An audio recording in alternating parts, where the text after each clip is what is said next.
And here Ellison drew a sharp contrast between the white world of unfolding history and the black world of chaos that Clifton fell into.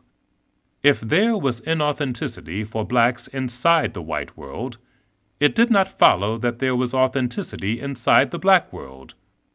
As Ellison represented it, the black world was an existential chaos where no meaning was firm and where history was forgotten as soon as it was made.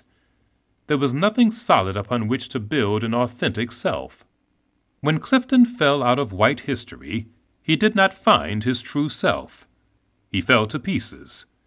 Here was a man who had sacrificed so much for the dignity of his race, selling Sambo dolls to racist white people. He had descended into a black world so bereft of meaning that self-abasement had become the same thing as dignity. As the Invisible Man sat meditating on Clifton, he spotted a group of young blacks who eerily foreshadowed today's gangbangers and rappers. They were loud, colorful, and completely self-invented out of an ahistorical chaos of black life. They were existential cowboys wearing no mask for the white world, and yet, for all their self-satisfaction, they were completely outside of history. Perhaps Ellison's demarcation of the black dilemma, a choice between inauthenticity and chaos, is too severe for the current age. Today, rap music is a multi-billion-dollar industry. The existential cowboys, for better or for worse, have come inside history.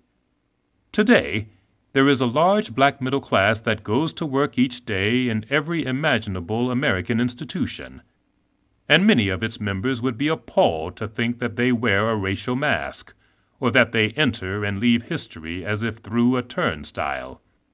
Certainly the civil rights victories of the 60s and the great social transformations that followed make it difficult for black Americans today to think of themselves as dwelling outside of history. Nonetheless, Barack Obama entered history by wearing the bargainer's mask. He was born to a fate that literally schooled him in bargaining.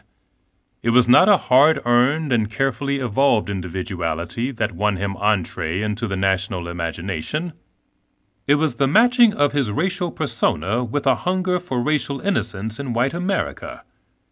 Here, he was like Todd Clifton in the Brotherhood, a man with a skill for becoming well-regarded among whites.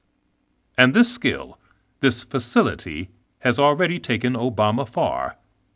It is almost impossible not to confuse this talent with actual character, not to presume that the warmth he elicits from whites is a response to his character rather than to his mask. But this is how Clifton finally lost himself.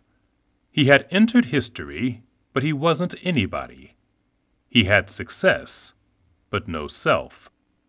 What gave Barack Obama the idea that he could plausibly run for the presidency of the United States? Was it that he had evolved a compelling vision for the nation grounded in deeply held personal convictions?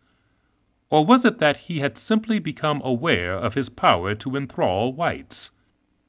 If, as Todd Clifton discovered, the mask is history's price of admission for blacks, then this is a pressure to make inauthenticity into a talent, to keep fashioning and adapting a racial persona rather than becoming the individual who is only black among many other things. And it was masking, not convictions, that brought Barack Obama forward in American life. He is decidedly not a conviction politician. His supporters do not look to him to do something. They look to him primarily to be something, to represent something.